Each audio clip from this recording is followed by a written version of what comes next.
Hello friends, welcome to digital learning. मैं हूं अरविंद चौधरी और आप देख रहे हैं पीएचपी प्रोग्रामिंग सीरीज़।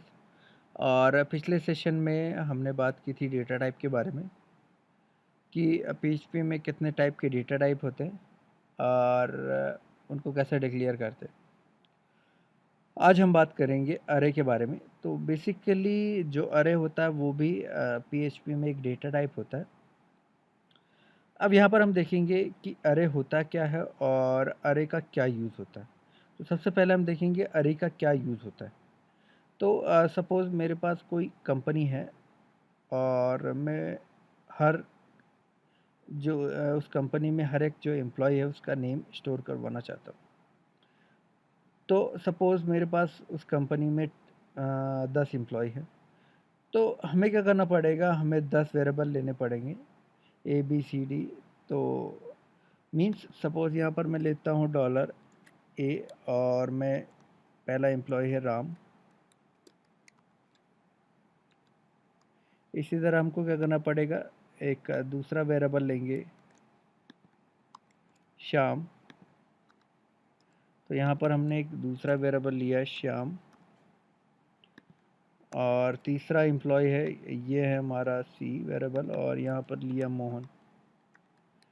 तो यहाँ पर हमने क्या किया कि हमारे पास सपोज़ 3 एम्प्लॉय है तो हमने 3 वेरिएबल लिया। 10 एम्प्लॉय होंगे तो 10 वेरिएबल लेने पड़ेंगे। और अगर हमारे पास 1000 एम्प्लॉय है तो 1000 वेरिएबल। तो जितने नंबर ऑफ़ वेरिएबल ज़्यादा होंगे या नंबर ऑफ़ एम्प्लॉय बढ़ते जाएंगे, हमें उतने ही वेरिएबल लेने पड़ेंगे और हमारी कॉम्प्लेक्सिटी उतनी ही बढ़ती जाएगी। और कंडीशन और भी कॉम्प्लेक्स होगी जब हमें इन डेटा टाइप को एक जगह से दूसरी जगह अगर मूव करने की ज़रूरत पड़ेगी। मीन्स एक जगह से दूसरी जगह ट्रांसपोर्ट करना पड़ेगा। सपोज़ मुझे कोई सर्वर पे मेरे पास नंबर ऑफ़ एम्प्लॉय एक्सेस करना है, तो मुझे क्या करना पड़ेगा, हर एक वेरिएबल को अलग-अलग एक्सेस करना पड़ेगा। या अगर मुझे सर्वर पर इन वैल्यूज़ को प्रोवाइड करना है तो मुझे क्या करना पड़ेगा, हर बार एक-एक वेरिएबल को सर्वर पर देना पड़ेगा। तो ये चीज़ें हमारे पास बहुत कॉम्प्लेक्सिटी बढ़ जाएगी। तो इस सिचुएशन की कॉम्प्लेक्सिटी को रिमूव या रिड्यूस करने के लिए हम यूज़ करते हैं अरे। तो बेसिकली जो अरे होता है, यहाँ पर मैं ले लेता हूँ सपोज़ मैं एक डॉलर, देन यहाँ पर हम लेते हैं नेम्स, देन यहाँ पर हम लेते अरे। और इस अरे के अंदर हम क्या करेंगे, इस वैल्यूज़ को पास करेंगे। तो यहाँ पर मैं पहली वैल्यू लेता हूँ राम, दूसरी वैल्यू लेते हैं श्याम एंड थर्ड वैल्यू लेते हैं मोहन। यहाँ पर हमने क्या किया, ये वेरिएबल डिक्लेयर किया, सॉरी अरे डिक्लेयर किया। अब हम इसका डेटा टाइप चेक करते हैं। तो डेटा टाइप चेक करने के लिए हम यहाँ लेंगे डम्प और यहाँ पर हम पास करेंगे नेम। तो बेसिकली मैं इसको कर देता हूँ नेम्स और हम इसको रन करके चेक कर लेते। तो यहाँ पर आप देख सकते हैं ये हमें बता रहा है कि ये 3 अरे है इसका डेटा टाइप, और इसमें 3 वैल्यूज़ है या तो, और 0 इंडेक्स पे हमारा 3 वर्ड्स का राम है, 1 इंडेक्स पे एक स्ट्रिंग है और उसमें 4 कैरेक्टर है और उसकी वैल्यू श्याम है। देन सेकंड इंडेक्स पे हमारे पास 5 कैरेक्टर का वैल्यू है जिसका नाम है मोहन। तो इस तरह हम क्या कर सकते हैं, ये बता रहा है कि ये हमारा एरे है और उसने उसका डिस्क्रिप्शन दे दिया।